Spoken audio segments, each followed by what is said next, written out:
안녕하십니까. 10월 8일 목요일 말씀 묵상 시작하겠습니다. 신명기 18장 15절에서부터 22절까지 이스라엘의 지도력, 그러니까 리더십 관련된 사회 질서를 누가 다스릴 것인가에 대한 가르침의 마지막 부분이고요. 이것을 통해서 우리가 하나님의 말씀을 따라서 살아야 된다는 결론을 찾아볼 수 있는데요. 저는 오늘 본문은 조금 그 본문 자체가 말하고 있는 그 메시지만 다루지 말고 거기서 한 단계만 좀 더 들어가서 조금 더 깊은 묵상을 해봤으면 좋겠다라는 생각이 듭니다. 왜냐하면 내용 자체가 신명기에서 계속해서 반복해서 주어지고 있는 내용이기 때문에 여기서 계속 그냥 똑같은 이야기만 하고 넘어가기는 좀 그렇고, 우리가 말씀에 의거해서 살아간다는 것이 도대체 어떤 의미를 가지고 있을까, 우리의 삶 가운데서 어떤 태도를 갖는 것일까를 조금 더 깊이 한번 생각해 보았으면 좋겠다, 그런 생각이 있습니다. 그래서 오늘 본문 자체만 다루지는 않는 하루가 묵상 시간이 되기를 된다는 것을 미리 좀 말씀을 드리고요. 그럼 일단 말씀을 보고 그 다음에 가보도록 하겠습니다. 그럼 말씀 보겠습니다.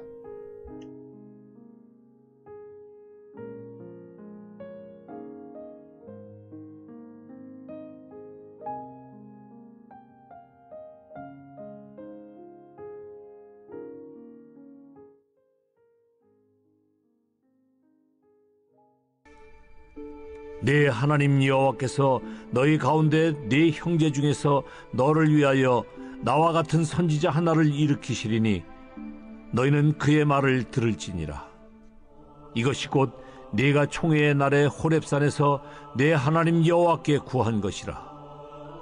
곧 네가 말하기를 내가 다시는 내 하나님 여호와의 음성을 듣지 않게 하시고 다시는 이 큰 불을 보지 않게 하소서. 두렵건대 내가 죽을까 하나이다 하매 여호와께서 내게 이르시되 그들의 말이 옳도다. 내가 그들의 형제 중에서 너와 같은 선지자 하나를 그들을 위하여 일으키고 내 말을 그 입에 두리니 내가 그에게 명령하는 것을 그가 무리에게 다 말하리라. 누구든지 내 이름으로 전하는 내 말을 듣지 아니하는 자는 내게 벌을 받을 것이요, 만일 어떤 선지자가 내가 전하라고 명령하지 아니한 말을 제 마음대로 내 이름으로 전하든지 다른 신들의 이름으로 말하면 그 선지자는 죽임을 당하리라. 네가 마음속으로 이르기를 그 말이 여호와께서 이르신 말씀인지 우리가 어떻게 알리오 하리라. 만일 선지자가 있어 여호와의 이름으로 말한 일에 증험도 없고 성취함도 없으면 이는 여호와께서 말씀하신 것이 아니요 그 선지자가 제 마음대로 한 말이니 너는 그를 두려워하지 말지니라. 네, 우리 신명기 지금 계속 다루고 있죠. 율법의 구체적인 규정들을 다루는 것이고, 특별히 나라의 통치, 이스라엘 나라를 어떻게 통치할 것인가의 문제인데, 그 가운데에서도 그 지도자들을 어떻게 세울 것인가, 그 부분이 바로 16장 18절에서부터 오늘 본문 18장 22절까지의 본문이었습니다. 그래서 맨 처음에 시작은 재판장과 지도자들을 세워라. 그리고 그 중앙에 사법권을 가진 재판장, 중앙재판장이죠. 그러니까 성전 레위인과 그 제사장, 대제사장과 함께 있는 중앙재판장과, 그리고 그 다음엔 왕에 대한 이야기가 주어집니다. 이게 이스라엘 전체를 다스림에 있어서 가장 중요한 두 권력자들이죠. 대제사장, 종교를 다스리면서 또한 재판을 감당하는 사람, 레위인 재판장이고, 그리고 또한 다스리는 왕, 이 두 사람이 이스라엘을 이끌어 가도록 규정이 되어 있었습니다. 그리고 오늘 본문이 결론과도 같이 주어지고 있어요. 결국 선지자 이야기를 맨 마지막에 붙여놓는 이유가 무엇인가? 신명기 이 본문만 가지고 따지게 되면요, 같은 얘기예요. 말씀대로 이끌어라 이거예요. 하나님의 말씀을 받은 선지자들을 너에게 보내줄 테니까 너희는 하나님의 말씀대로 이끌어져 나가는 나라를 만들어야 된다. 그 결론을 내리기 위해서 이 선지자의 본문이 주어지고 있는 거죠. 그런데 이 선지자 본문은 우리 현실을 생각해 보면 상당히 적용하기는 어려운 본문이기도 하고요.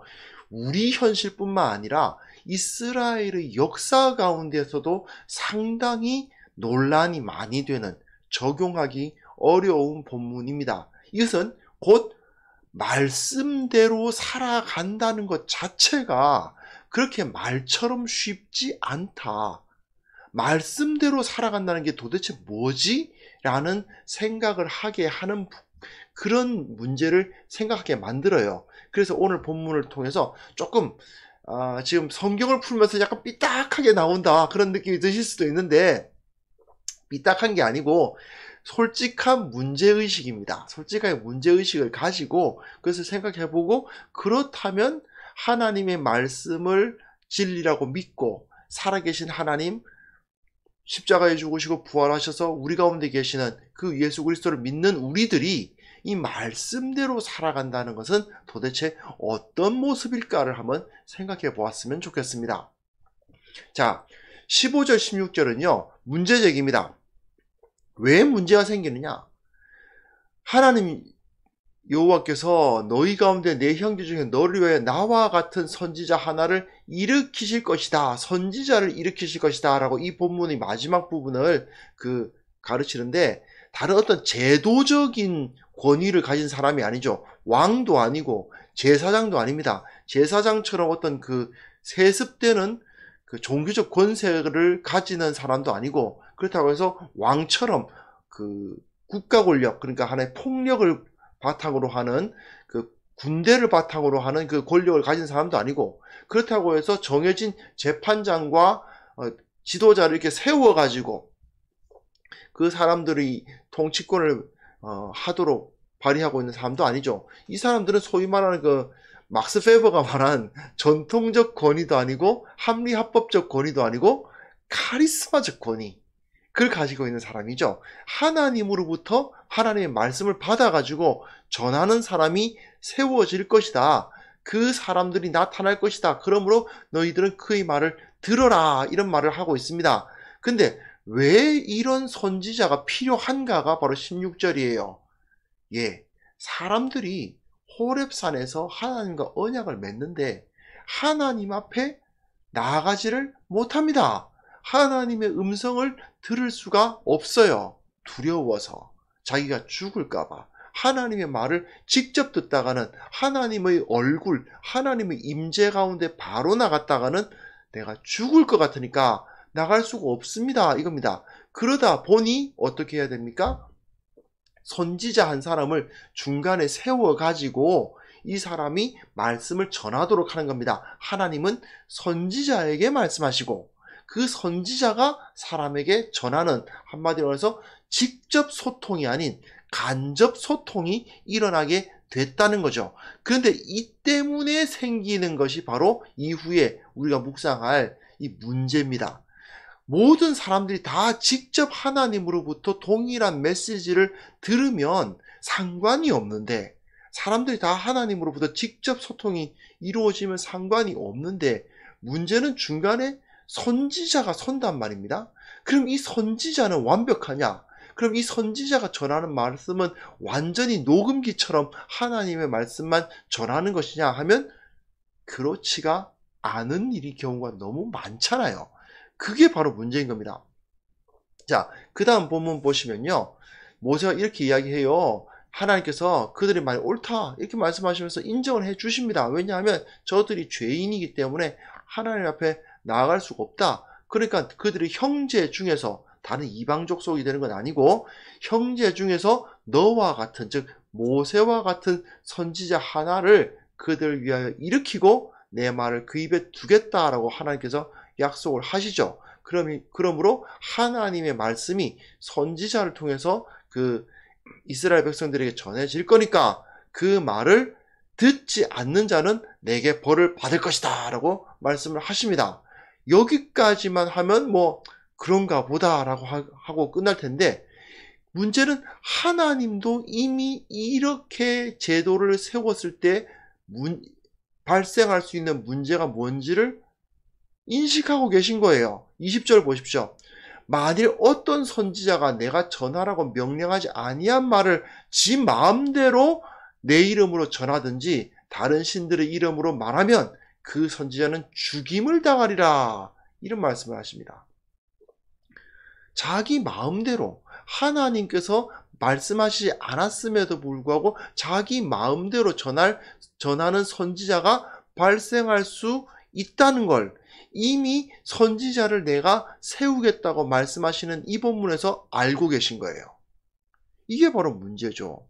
굉장히 어려운 것이 사실입니다. 분명 하나님은 선지자를 통해서 주어진 말씀을 듣지 않으면 내게 벌을 받을 것이다 라고 되어 있고, 만약에 하나님의 말씀을 왜곡해서 전하라고 명령하지도 않은 말을 지 맘대로 말하면 죽임을 당하리라 이렇게 말씀을 하셨는데, 이게 제대로 돌아가려면 선지자를 하나님이 직접 죽이셔야 돼요.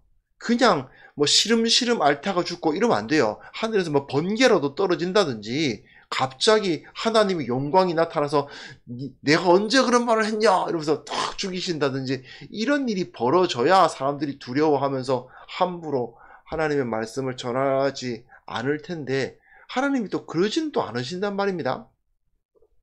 이게 문제인 거예요. 그 선지자는 죽임을 당하리라. 이것이 이스라엘 백성들의 손에 의해서 이루어지는 경우도 있거든요. 그럼 도대체 이거 어떻게 해야 되는가? 하나님의 말씀이 전해지는데, 자, 하나님의 말씀이 전해집니다. 백성들은 근데 좀 말씀이 부담스러워. 좀 듣기 싫어. 그러면 저 선지자가 거짓말 하는 거 아니야? 하는 생각을 하면서 선지자를 칠 수도 있겠죠. 하나님이 언제 너에게 그런 말씀을 하셨냐는 식으로 공격할 수도 있겠죠. 또 반대의 경우도 생길 수 있습니다. 선지자는 완전 거짓말을 하고 있는데 자기 귀에 달아요. 그러니까 맞아 하나님의 말씀이 그것이야말로 하나님의 말씀이야 이렇게 세우는 일이 생길 수도 있죠. 도대체 이걸 어떻게 하나님의 말씀이라고 알 수 있을 것인가? 이건 굉장히 어려운 문제로 나타나고 맙니다. 이스라엘은 분명히 하나님의 말씀에 근거해서 이끌어져 나가는 국가가 되어야 되지만, 정작 무엇이 하나님의 말씀인가의 문제는 상당히 분별하기 어려웠던 역사를 가지고 있습니다. 자, 그런데 21절 보시면요, 하나님이 이미 문제를 알고 계시죠. 내가 마음속으로 얘기를 그 말이 여호와께서 이르신 말씀인지 우리가 어떻게 알리요 하리라. 예, 바로 그겁니다. 어떻게 하나님의 말씀인지 알죠? 그런데 하나님께서 말씀하신 게 이거예요. 만일 선지자가 있어서 여호와의 이름으로 말한 일에 증험도 없고 성취함도 없으면, 증거도 없고 성취함도 없으면, 그것이 실제로 일어나지도 않으면 이란 말입니다. 그것은 여호와께서 말씀하신 것이 아니기 때문에 너는 그 선지자가 지 마음대로 한 말을 두려워하지 마라. 그리고 앞에서는 선지자는 죽임을 당할 것이다 되어 있으니까 그 사람 끌고 가서 죽여도 되는 거죠. 하나님의 말씀이 아닌데 그래서 전한 것이니까요. 그것을 이제 신약 시대에는 이 증험과 성취함을 묶어서 한 가지 단어로 사용하죠. 표적. 예. 그래서 바리새인들이 예수님 앞에 가가지고 하늘로부터 오는 표적을 보여라 이렇게 하는 이유가 그거예요. 도대체 네가 뭔데 선지자 노릇을 하는 거냐? 표적도 없지 않느냐? 이렇게 공격을 하는 겁니다. 물론 예수님은 너무 많은 표적을 보여주셨는데 저들이 그것이 표적이 아니라고 했죠. 그런 거긴 합니다. 그런데요, 바로 이것이 좀 전에 말씀드린 이 바리새인의 문제가 현실적으로 나타나는 겁니다. 가장 먼저 그것을 보인 사람, 그런 태도를 보인 사람이 애굽의 바로입니다. 모세는 이것이 하나님의 말씀이라는 사실을 증명하기 위해서 지팡이를 던지면 뱀이 되고, 뱀을 잡으면 지팡이가 되고, 그리고 손을 품 안에 넣었다 빼면은 나병이 이제 발병을 하고, 다시 넣었다 빼면 깨끗이 낫고, 이런 걸 보여주면서 이스라엘이 자기에게 하나님께서 말씀하셨다는 사실을 믿게 했어요. 그걸 보고 이스라엘은 믿고 그 앞에 경배를 합니다. 그런데 바로는 어떻습니까? 뱀이 변하게 하니까 나도 할 수 있어 하고 이렇게 술사들 보여주죠. 그리고 10가지 재앙이 막 때리는데 그게 전부 하나님의 권능이라고 인정하고 그 술사들도 세 번째 이가 나온 것부터는 안 되거든요. 그러니까 이것은 하나님의 권능이다라고 인정을 함에도 불구하고 바로는 안 믿습니다. 그런데 실제로 예수님 시대의 바리새인들이 그렇게 했잖아요. 성경 잘 아는 사람들이 예수님께서 여러 표적을 보여주셨음에도 불구하고 그게 하나님의 손에서 나온 표적이라고 인정할 수 없다. 이렇게 안 믿어버리면 끝 아닙니까? 예, 이게 상당히 어려운 문제인 겁니다. 예수님을 거역했던 사람들이 하늘로부터 오는 표적을 요구한 거나 바로가 그건 그냥 어떻게 생긴 자연재해야 이렇게 생각한 거나 사실상 뭐 차이가 없는 거죠. 자, 게다가요, 또 한 가지 한번 생각해 볼까요? 요나 선지자 말입니다. 요나 선지자는 니느웨에 가서 하나님의 말씀을 전하라고 했습니다. 일단 하나님의 말씀을 전하는데 자기 백성에게 하시는 것도 아니고 다른 나라에 가서 전하라고 하셨다. 그것도 독특한 건데. 또 한 가지는 뭐냐면요. 이 원칙에 따르면요. 니느웨가 무너진다라고 말씀을 전하게 하셨잖아요.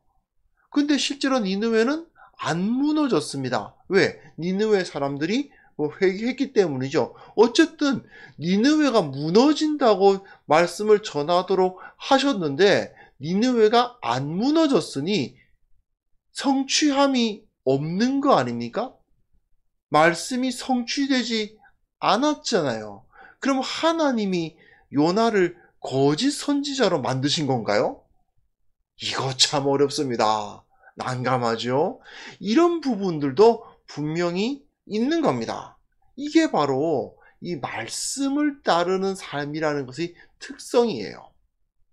자, 일단 오늘 본문이 가르치는 아주 그 기본적인 메시지만 한번 확인하고 넘어가겠습니다.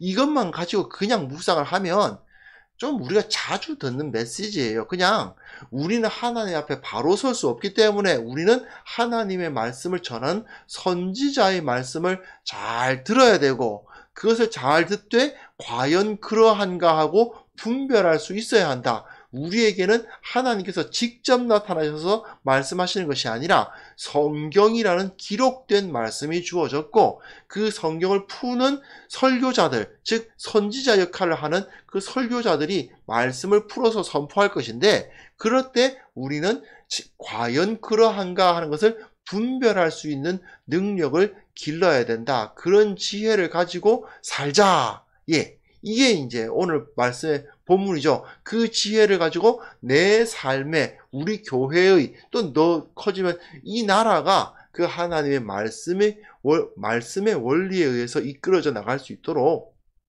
우리는 온전하게 하나님의 말씀을 의뢰해야 된다. 이 메시지입니다. 그리고 저 같은 목사에게는 말씀을 듣고 순종하지 않는 것은 벌받을 죄지만 말씀을 왜곡하여 전하는 것은 죽임을 당할 죄니까 네가 말씀을 가지고 하나님 앞에 벌었을 때 정말 바르게 두려운 마음을 가지고 전하도록 해라. 이게 이제 저 같은 목사에게 주어지는 말씀이기도 하죠.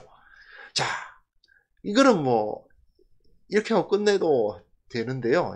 이렇게 근데 너무 많이 했던 이야기잖아요. 그죠? 주위에서 워낙에 많이 듣는 이야기입니다.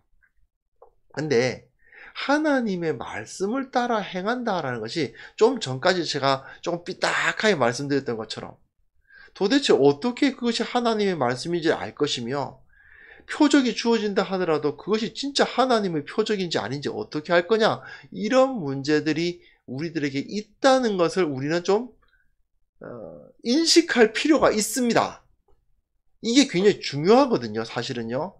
우리는 하나님의 말씀을 직접 들을 수 없고 간접적으로 성경을 통해서 선지자, 그 성경을 풀어 해석하는 선지자를 통해서 그것을 들어야 되는데 이것은 결코 100% 확실한 것이 아니죠. 그걸 우리는 인정해야 됩니다. 혼란스럽죠. 제가 지금 말씀 풀어준다고 하면서 사람들을 들으시는 분들을 혼란에 빠뜨리고 있는 건가 하는 생각이 들지만 사실은 우리는 그 혼란스러움, 혼돈 가운데 있는 것을 받아들일 필요가 있습니다. 그게 말씀을 따르는 삶의 기본 원칙이에요. 아니, 말씀은 분명하고 확실한 것이지 어떻게 말씀이 불확실하다는 것이냐, 불확실하다는 것이냐, 막 이렇게 생각하실 수도 있는데, 이 말씀을 해석하고 적용한다는 것을 생각해 보았을 때 분명 이것은 불확실한 부분이, 모호한 부분이 있죠. 예, 그걸 인정해야 된다는 것입니다. 하나님의 영광이라는 것은요, 정확하게 딱 부러지게 나타난 적이 한 번도 없습니다. 하나님의 영광은 불, 구름, 바람, 소리 이런 거 나타났지, 우상처럼 딱 모양이 그려져 있는 그 신상의 모습으로 나타나지 않아요. 근데 사람들은 뭘 원하냐면 딱 부러지게 보이는 뭔가를 원하게 되어 있습니다. 그러니까 지금 내가 이걸 하라고요, 말라고요 하는 걸 정해주기를 바래요. 하나님의 말씀을 딱 펼치면, 아, 그러니까 제가 이 회사를 갈까요, 저 회사를 갈까요, 제가 이걸 전공할까요, 저걸 전공할까요, 이 사람을 만날까요, 저 사람을 만날까요, 오늘 아침에 이 일을 할까요 말까요가 딱 나왔으면 좋겠어요. 그런데 그렇지가 않죠. 말씀을 거의 달달달달 외울 수준으로 말씀을 아무리 많이 알아도 실제로 오늘 내가 겪을 일을 하나님의 말씀에 의하면 어떻게 해야 될 것인가가 딱 부러지게 답이 안 나옵니다. 그리고 신학자들끼리 서로 이 말씀은 이런 뜻이다, 이 말씀은 이런 뜻이다 이야기를 하는데 서로 말이 안 맞습니다. 서로 간에 논쟁이 벌어져요. 자, 그런 상황이 우리에게 놓여져 있지 않습니까? 그렇다면 어떻게 해야 되나? 이 사람 말을 들으면 이 말이 맞는 것 같고, 이 사람 말을 들으면 이 말이 맞는 것 같은데, 이 목사님은 이 구절을 이렇게 설명하고, 이 목사님은 이 구절을 이렇게 설명하는데, 그럼 도대체 나는 어떻게 해야 되는 건가? 이런 부분들이 우리들에게 계속 있죠. 예, 상당히 모호합니다. 근데 이 모호한 걸 깨뜨리려는 시도를 사람들이 안 한 게 아니에요. 중세 천년 그 로만 가톨릭의 역사가 바로 이 모호함을 깨뜨리기 위한 역사였습니다. 교황이죠, 교황. 교황이 결정하면 그건 무조건 맞는 해석입니다. 다른 해석은 받아들여지지 않아요. 왜냐하면 그게 최종권이니까. 마치 대법원 판결과 같은 겁니다. 서로 두 추기경이 이 본문에 대한 해석이 서로 달라서 갈등을 하고 있다. 그러면 교황 앞에 가가지고 재판을 내립니다. A 추기경이 맞고 B 추기경이 틀렸다. 이렇게 딱 떨어지면 그 성경 해석이 공식 성경 해석이 딱 되는 거예요. 깔끔하죠. 굉장히 확고하지 않습니까? 이 불확실함이 완벽하게라고는 할 수 없지만 그래도 상당히 제거될 수 있을 것 같지 않습니까? 하지만 역사를 보십시오. 그렇게 했을 때 교회가 어떻게 됐나요? 정말 말씀 위에 서게 됐나요? 아니죠. 말씀 위에 서는 것이 아니라 사람의 제도 위에 서게 됩니다. 이게 우리들에게 굉장히 큰 이슈가 됩니다. 그래서 우리는 종교개혁자들이 후예들 아닙니까? 종교개혁, 오직 말씀, 오직 성경의 메시지는 뭐냐 하면요, 성경 해석의 권위를 한 사람에게 딱 줘가지고 옳고 그름을 선포하게 하는 그 확실함에 기대기보단 사실은 그건 확실한 게 아니에요. 오히려 더 불확실한 건데, 확실해 보이는 가짜 확실함에 의뢰하려고 하기보다는 차라리 여러 사람들이 서로 다른 해석을 하는 그 모호함 가운데 머물러 있겠다. 이게 바로 종교개혁자들의 태도거든요. 이게 우리들의 태도입니다. 우리가 말씀을 따라서 살아간다고 말했을 때, 말씀의 권위를 인정한다고 했을 때, 그 말씀이 정확하게 나는 오늘 무슨 일을 하고 어떤 사람은 만나지 말고 어느 사람은 만나고, 무엇을 먹고 무엇을 먹지 말고, 또는 이런 직업은 가져도 되고 이런 직업은 갖지 않아야 되고, 이런 가정생활을 해야 되고 저런 가정생활을 해서는 안 되고, 이렇게 딱 부러지는 어떤 정확한 가이드라인, 뭐 인생의 매뉴얼이 성경에 의해서 주어지는 것이 오직 성경, 오직 말씀의 삶이 아니라는 겁니다. 오히려 말씀만 의뢰하기 때문에 내 인생은 더 혼란스러울 수도 있어요.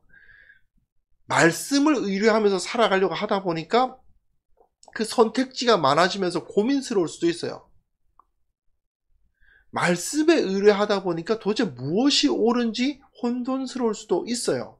근데 그 상황을 인정하고 그 혼돈 가운데로 뛰어드는 것이 바로 오직 성경인 것입니다. 말씀의 권위를 인정한다는 것이 그런 것입니다.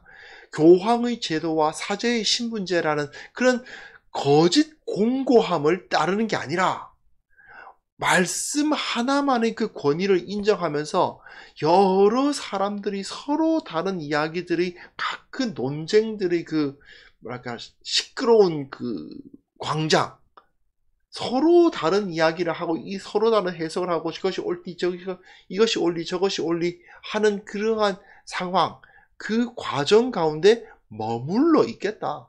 그 가운데 그 혼돈을 받아들이고 그 혼돈에서 하나님의 뜻을 찾아가는, 어떻게 보면 굉장히 힘들 수도 있고 간단하지 않은 인생을 나는 살아가겠노라고 고백하는 것이 바로 말씀을 따르는 삶이라는 것입니다. 근데요, 좀 역설적인 이야기이지만 이게 훨씬 더 우리를 공고하게 합니다. 우리의 삶을 훨씬 더 견고하게 해요. 흔들리지 않게 하십니다. 하나님께서는 분명히 이스라엘에게 모호한 모습으로 오셨어요. 우상 만들면 안 돼요. 눈에 보이는 어떤 형상 만들면 안 돼요. 하나님은 소리로, 불로, 구름으로, 그 형상이 형체가 없는 그런 애매한 모습으로 오세요. 길이 정확하지도 않은 광야를 이끄세요. 그런 하나님이세요. 하지만 그 하나님은 실로 살아계시고 우리 가운데 확실하게 우리 가운데 계시지 않습니까? 그걸 생각한다면 우리의 인생을 우리가 어떻게 받아들여야 될 것인가는 분명한 사실입니다. 이걸 비유하자면 그 과학의 역사와도 비슷하다고 생각이 될 때가 있습니다. 사실 과학을 아시는 분들은 과학이 어떤 공고한 어떤 진리 체계라고 하면 그렇고 지식을 우리에게 주는 것처럼 생각되잖아요.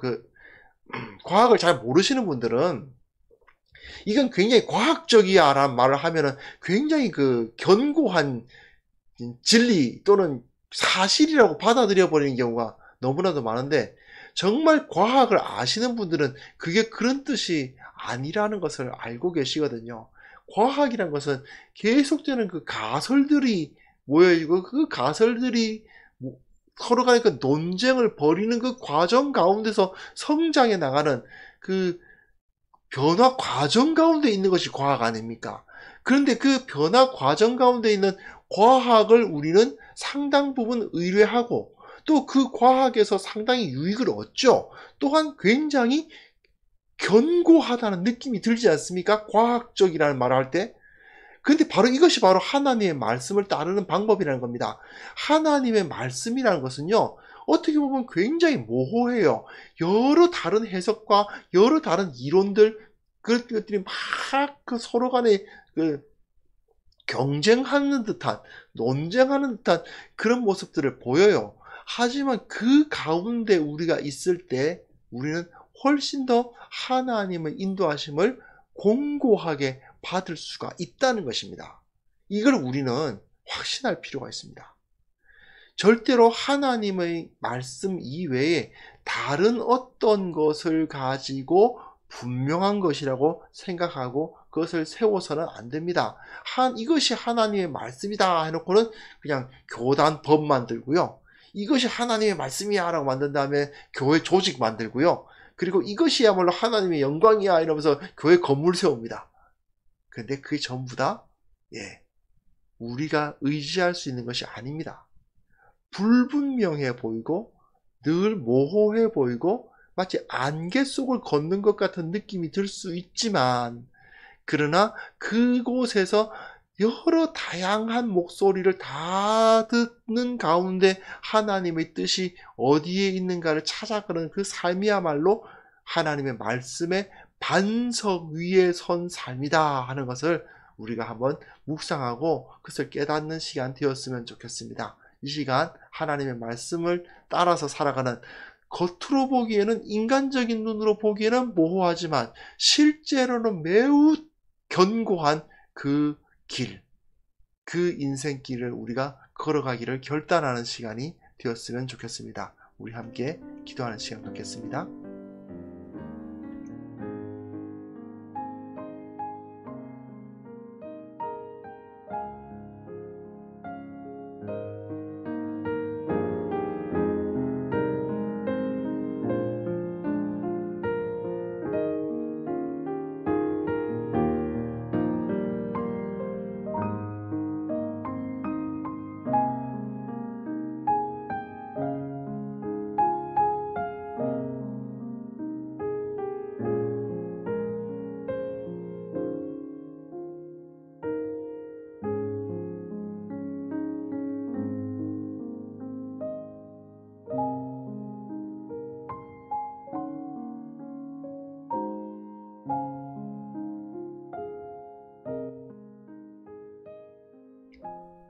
하나님 아버지, 그렇습니다. 우리는 오직 하나님의 말씀의 권위만을 인정하는 올바른 신앙을 가져야 되겠습니다. 무엇보다도 말씀을 배우고 익히고 분별하는 능력을 갖출 수 있도록 우리에게 열심을 허락하여 주옵소서. 아버지 하나님, 그러나 말씀을 따라가는 길은 교회의 제도를 따르거나 교회의 사람들이 세운 법을 따르거나 교회의 건물에 의지하는 것보다 훨씬 더 불확실해 보이고 모호해 보인다는 것을 우리가 깨달을 수 있도록 도와주옵소서. 인간의 눈으로 볼 때는 훨씬 더 불확실해 보이고 모호해 보이는 그 길이야말로 진정 확고한 길이고 공고하게 하나님의 뒤를 따르는 길이라는 사실을 깨닫게 하여 주옵소서. 어떤 정해진 것에 나 자신을 맞추는 것이 아니라 하나님께서 베풀어 주신 나에게 주어진 이 자유를 기뻐하면서 하나님을 체험하면서 그 하나님께서 이끄시는 갈 바를 알지 못하지만 주님께서 함께하사 이끌어 주시는 그 모호한 인생길 우리가 기뻐하며 걸어가게 하여 주옵소서. 특별히 교회를 위해서 기도합니다.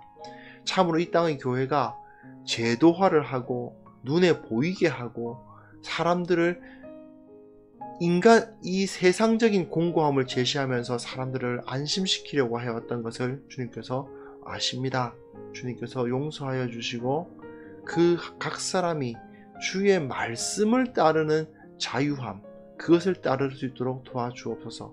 더 이상 사람을 추종하거나 제도를 세우려 하거나 건물을 세우려 하는데 마음을 빼앗기지 않고 하나님의 말씀이 어디에 있는가를 늘 생각하고 그 말씀을 묵상하고 말씀을 따라, 말씀이 여러 가지로 말하는 것 같고 모호한 것 같고 해석하기 어려운 것 같지만 그 모호함 가운데 뛰어들어 오히려 하나님께서 더 견고히 나를 붙드신다는 것을 체험하는 그러한 교회, 그러한 성도들, 그러한 이 땅의 하나님의 몸된 교회가 될 수 있도록 주님 도와주옵소서. 이 시간 주님 앞에 모든 것을 의탁합니다.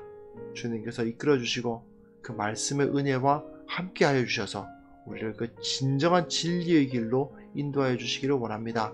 오늘 하루 승리하게 하시고 흔들리지 않게 하시고 이 세상을 이기는 자들 다 될 수 있도록 주여 도와주옵소서. 예수님의 이름으로 기도합니다. 아멘.